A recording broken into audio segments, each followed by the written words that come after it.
तर यामध्ये economic offences wing जे पुणे शहर पोलिसाचं आहे त्या ठिकाणी एक तक्रार प्राप्त झालेली होती. त्या तक्रारची चौकशी केल्यानंतर एक गुन्हा निष्पन्न झालेला आहे की पुण्याते एक प्रसिद्ध जे मिठाईवाले एक चितले बंधू मिठाईवाले आहे त्याच्या एक भाकरवडीच्या एक सुप्रसिद्ध ब्रँड आहे त्याची मार्केटमध्ये एक कॉपी तयार करण्यात आली होती. विशेष करून कॉपी न सांगता की एक चितले स्वीट होम नावाचा एक दुसरा स्वीट हाऊस जे आहे त्यांनी त्याची बाकरवडी तयार केली. पण त्याची बाकरवडी तयार केल्यानंतर ज्या पॅकेटमध्ये त्यांनी त्याची विक्री सुरू केली हा पाकिट तरी वेगळे प्रकारचा होता.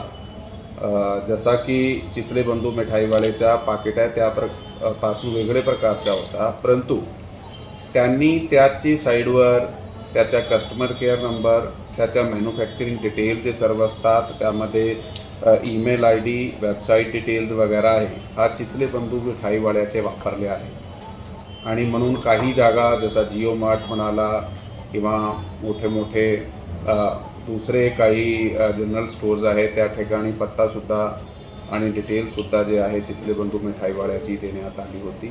म्हणून ह्याच्यात एक नावाचा गैरवापर करून आणि मॅन्युफॅक्चरिंगच्या डिटेलचा गैरवापर करून फसवणूक जे आहे करण्यात आलेली आहे. त्या फसवणूकच्या अनुषंगाने विश्रामबाग पोलीस स्टेशन या ठिकाणी 95/2025 भारतीय न्याय संहिताची कलम 318(2), 350 आणि IT ॲक्टची 66C, 66D चे अंतर्गत एक गुन्हा दाखल करण्यात आलेला आहे ज्याचा तपास आता सुरू करण्यात आलेला आहे.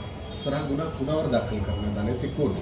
हा जे गुन्हा आहे ते चितले स्वीट होम जसा मी सांगितलेला आहे सदरचा गुन्हा चितले स्वीट होम आणि त्याचे प्रोप्रायटर आहे प्रमोद प्रभाकर चितले या विरोधात दाखल करण्यात आलेला आहे आणि त्याचा तपास आता सध्या चालू आहे.